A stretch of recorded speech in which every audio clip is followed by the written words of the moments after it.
السلام علیکم ورحمۃ اللہ وبرکاتہ۔ معزز ناظرین و سامعین، سب سے پہلے درود و سلام و پیارے نبی صلی اللہ علیہ وسلم پر اللہم صلی وسلم علی نبینا محمد صلی اللہ علیہ وآلہ وسلم۔ معزز ناظرین و سامعین، سورہ عصر میں جن 4 چیزوں کے ہونے اور نہ ہونے پر انسان کی فلاح اور اس کے خسران کا، یعنی کامیابی و ناکامی و نامرادی کا دار و مدار بتایا گیا ہے، ان میں دوسری چیز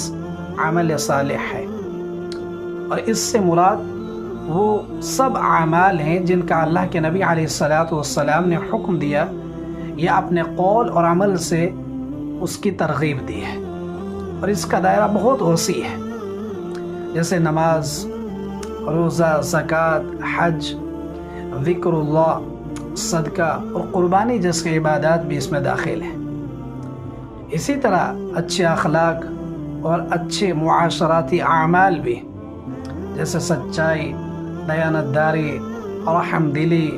صبر، شکر، حسن سلوک، سخاوت، ایثار، غریبوں اور کمزوروں کی مالی اعانت و خدمت،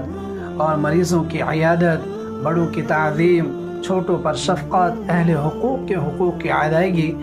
اور اسی طرح اپنے سارے معاملات میں،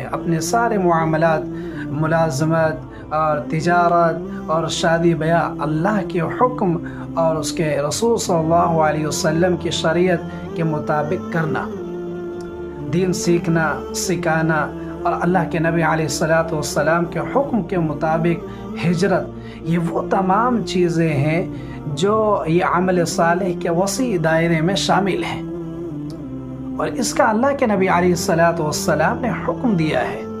اور ان کے فضائل بیان فرمائے ہیں، اور ان کی ترغیب دی ہے،